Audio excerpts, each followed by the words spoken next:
SCP-5431. Classe Cernunnos. En raison de l'imprédictibilité des événements de SCP-5431, les coûts prohibitifs associés à une administration de masse amnésique et les effets relativement inoffensifs de l'anomalie, le confinement de SCP-5431 a été indéfiniment suspendu. Des membres du personnel de la Fondation ont été déployés dans les organisations de santé majeures et chargés de s'assurer que SCP-5431 restait classé comme un mystère médical sans cause connue. Le financement de recherche impliquant SCP-5431 doit être découragé.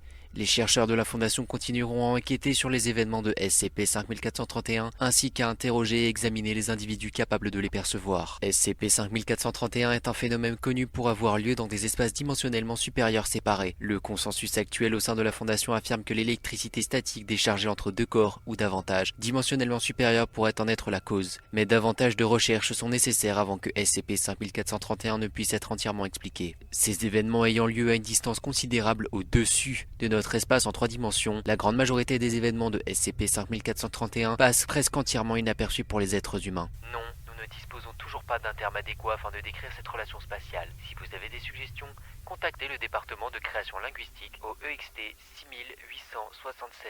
Dr Richie Hernandez, chercheur senior sur SCP-5431. Cependant, des exceptions peuvent exister. Les conditions exactes nécessaires à l'observation de SCP-5431 sont inconnues et sont supposées être tellement spécifiques qu'elles sont dans les faits réunies aléatoirement. Les recherches indiquent que SCP-5431 est plus souvent observé lorsque des potentiels observateurs sont en train de s'endormir ou de se réveiller. Cela est cohérent avec les recherches concernant d'autres anomalies, suggérant que les interactions avec des espaces dimensionnellement supérieurs peuvent avoir lieu soit immédiatement avant, soit pendant le sommeil. Les individus observant les événements de SCP-5431, si après désigné SCP-5431-0, rapportent entendre ou expérimenter des bruits forts alors qu'ils s'endorment ou se réveillent. Les instances de SCP-5431-0 présentent des réactions émotionnelles fortes et souvent effrayées au son, mais ne rapportent aucune douleur significative. Approximativement 10% des instances de SCP-5431-0 expérimentent également des perturbations visuelles, comme la perception visuelle d'électricité statique,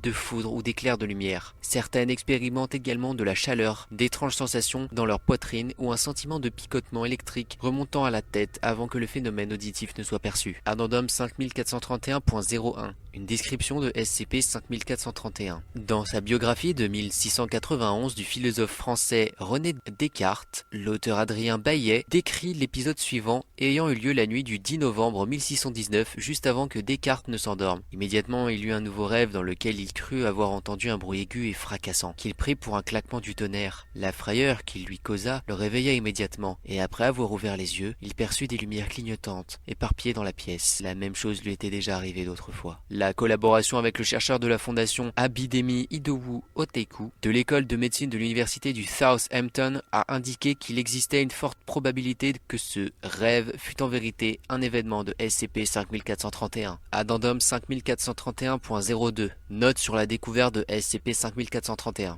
À la suite des événements décrits dans l'addendum 5431.01, René Descartes contacta le précurseur de la fondation connu sous le nom la Camarilla pour l'enquête de la première philosophie, ou la Camarilla. Avant son effondrement en 1649 en raison de conflits personnels internes, la Camarilla recruta plusieurs scientifiques et philosophes de premier plan en France et aux Pays-Bas. Ceux-ci incluent Isaac Beckman, ami de longue date de Descartes, la célèbre polyglotte Anna Maria van Schurman et le cardinal Pierre de Bérulle, homme d'État français. Dans des parties subséquemment supprimées de son œuvre, Traité des énergumènes, le cardinal Bérulle argue en faveur des espaces parallèles à notre propre réalité comme source potentielle de la possession démonique. Bérulle affirma également que ces espaces s'intersectaient parfois avec le nôtre et que l'hostilité à la foi chrétienne permettait des espaces d'interagir les uns avec les autres. Descartes est par la suite revenu à cette hypothèse peu avant sa mort en 1650 comme potentielle explication pour ces désormais fameux rêves inspirant son esprit. Mais ce n'est que lorsque Ludwig Schläfli et Bernhard Riemann établirent les bases des mathématiques des dimensions supérieures que l'idée fut prise au sérieux par le précurseur de la fondation Kaiserliches Deutsches Prüfmann für Paranormal Angelegenheiten. En français, Bureau de test impérial allemand pour les affaires paranormales, ou KDPPA. En 2000, la fondation a pour la première fois directement observé des espaces dimensionnellement supérieurs grâce à l'utilisation des techniques d'imagerie développées par le chercheur de la fondation, Roderick Argent. Une enquête subséquente a prouvé l'existence de SCP-5431. Fin du rapport.